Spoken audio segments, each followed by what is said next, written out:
So mapagpalang gabi po sa ating lahat and welcome na muli sa ating daily evening devotional at atin pong pag-aaralan ang God's Amazing Grace it's April 23 entitled To Adorn the Christian. So samahan niyo po ako mga kapatid na atin po itong pag-aralan. Sa ating key text sa 1 Peter 3 verse 3 to 4, whose adorning let it not be that outward adorning of plaiting the hair and of wearing of gold, or of putting on the apparel, but let it be the hidden man of the heart, in that which is not corruptible, even the ornament of a meek and quiet spirit, which is in the sight of God of great price. So dito sa key-text pa lang natin, nakikita natin kung ano yung mas mahalaga sa paningin ng ating Panginoon. We know na dito sa mundo, ano yung mahalaga sa outward appearance mo, ano? Pero hindi ibig sabihin na ninanais ng Panginoon yung inward natin, sa puso natin, which is not corruptible, ay hindi na tayo mag-aayos, di ba? May mga ibang nagsasabi na hindi na kailangang magpaganda o kahit anong mga sa outward appearance. Kasi ang pinaka-importante talaga sa Panginoon ay ang inward.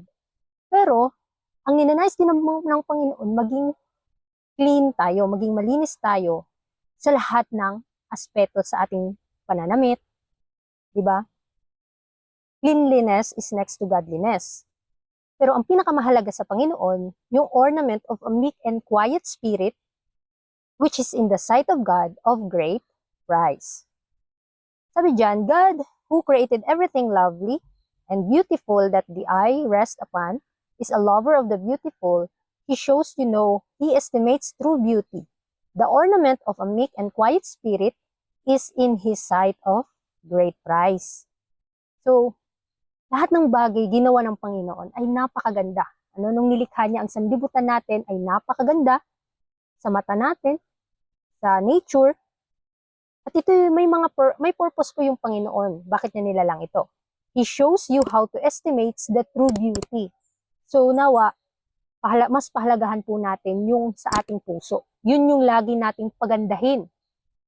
Ano po yung pag-uugali natin at kung papaano tayo ang Panginoon din ay naluluwalhati sa ating mga ginagawa. Of how little value are gold or pearls or costly array in comparison with the loveliness of Christ, natural loveliness consists in symmetry or the harmonious proportion of parts, each with the other, but spiritual loveliness consists in the harmony or likeness of our souls to Jesus. This will make its possessor more precious than fine gold, even the golden wedge of hair.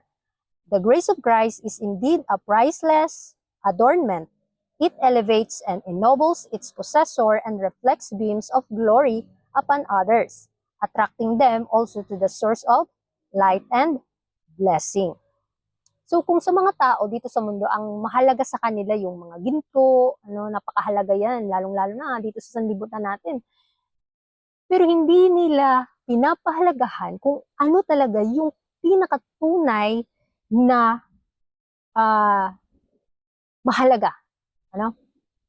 Minsan yung kabaitan ng tao, hindi natin minsan napapahalagahan. Yung kanyang kabutihan, yung mga kabutihan na nagagawa ng tao, hindi natin naiisip na mahalaga sa ating paningin. Kasi sa atin as a human, outward appearance lang yung nakikita natin. Pero ang sabi dito, this will make its possessor more precious than fine gold. Mga kapatid, very precious yung character talaga. Yung inner soul natin, yung inner life sa puso natin, yung pinakamahalaga, paano mapapabanal ito. The grace of Christ is indeed a priceless adornment. It elevates the ennobles its possessor and reflects beams of glory upon others, attracting them also to the source of light and blessing. So ito po yung napakahalaga sa paningin ng Panginoon at the same time sa paningin din ng tao. Diba? Mahalaga naman din sa atin yung kabaitan ng isang tao. Kaya ang dapat nating asikasuhin while we are waiting for Jesus coming, yung inward appearance natin.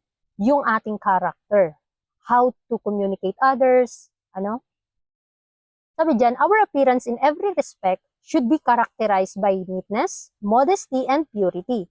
But the Word of God gives no sanction to the making of changes in apparel merely for the sake of fashion, that we may appear like the world. Christians are not to decorate the person with costly array or expensive ornaments. So yung ating pang-araw-araw o yung outward appearance natin ay magbibigay talaga ng kagalang-galang sa mga nakakakita. Ang pinakamahalaga yung character, kasi kahit gaano ka kaganda, kung yung ugali mo ay hindi nakakain ng aso, ay walang magtatagal sa'yo. Kaya makikita natin kung ano yung o gaano kahalaga yung character ng tao. Yung ugali talaga ng tao, yung pagandahin natin mga kapatid, hindi lamang yung outward appearance natin. Kasi yung outward appearance natin mga kapatid, mababago yan. Kung tatanda ka, syempre, mababago yung mukha mo. Pero yung ugali mo na ano yung binibuild mo into eternity, ano yung binibuild mo while you are young, hindi po yan mababago until mamatay ka. Kaya while we are living this world, kailangan nating baguhin yung ating pag-uugali. Maging Christ-like tayo sa lahat ng bagay. All who are in the earnest in seeking for the grace of Christ will heed the precious words of instruction inspired by God. Even the style of the apparel will express the truth of the gospel.